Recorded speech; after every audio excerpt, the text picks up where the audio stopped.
અમદાવાદ વિમાન દુર્ઘટનાના 1 મહિના પછી પ્રારંભિક રિપોર્ટ આવી ગયો છે. એરક્રાફ્ટ એક્સિડન્ટ ઇન્વેસ્ટિગેશન બ્યુરોએ તારીખ 12 જુલાઈએ 15 પાનાનો રિપોર્ટ રજૂ કર્યો.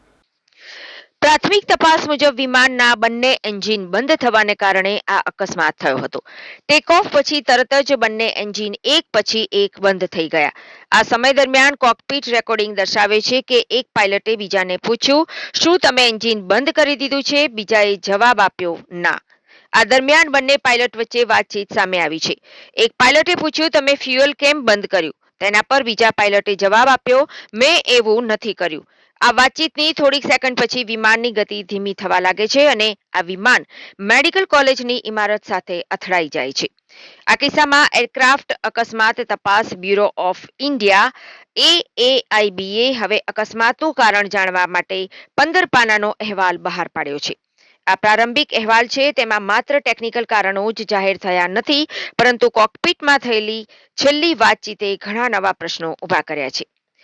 બોઈંગ 7878 ડ્રીમ લાઇનર વિમાને અમદાવાદ એરપોર્ટ પરથી ઉડાન ભરી અને થોડી સેકન્ડ પછી જ એન્જિનમાં ખામી સર્જાતા વિમાન બીજે મેડિકલ કોલેજ હોસ્ટેલ સાથે અથડાયું અને ક્રેશ થઈ ગયું.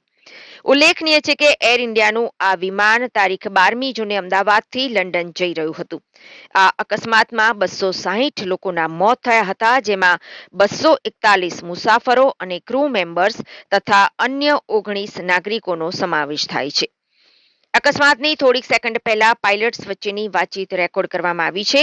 એક પાયલટે પૂછ્યું કે તમે ફ્યુઅલ કેમ બંધ કર્યું? ત્યારે બીજા પાયલટે જવાબ આપ્યો કે મેં એવું નથી કર્યું. આ વાતચીત ટેકનિકલ ખામી અથવા માનવ મૂંઝવણ તરફ ઇશારો કરે છે.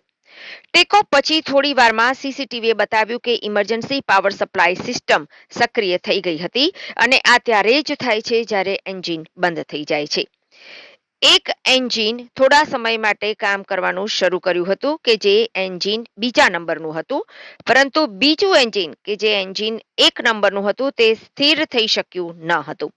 રિપોર્ટમાં કહેવામાં આવ્યું છે કે તપાસમાં પક્ષી અથડામણના કોઈ જ પુરાવા મળ્યા નથી, જેણે આ કારણને નકારી કાઢ્યું હતું.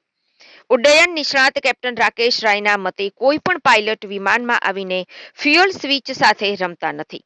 જો આવું થયું હોય તો ચોક્કસ કોઈ ટેકનિકલ સમસ્યા હશે.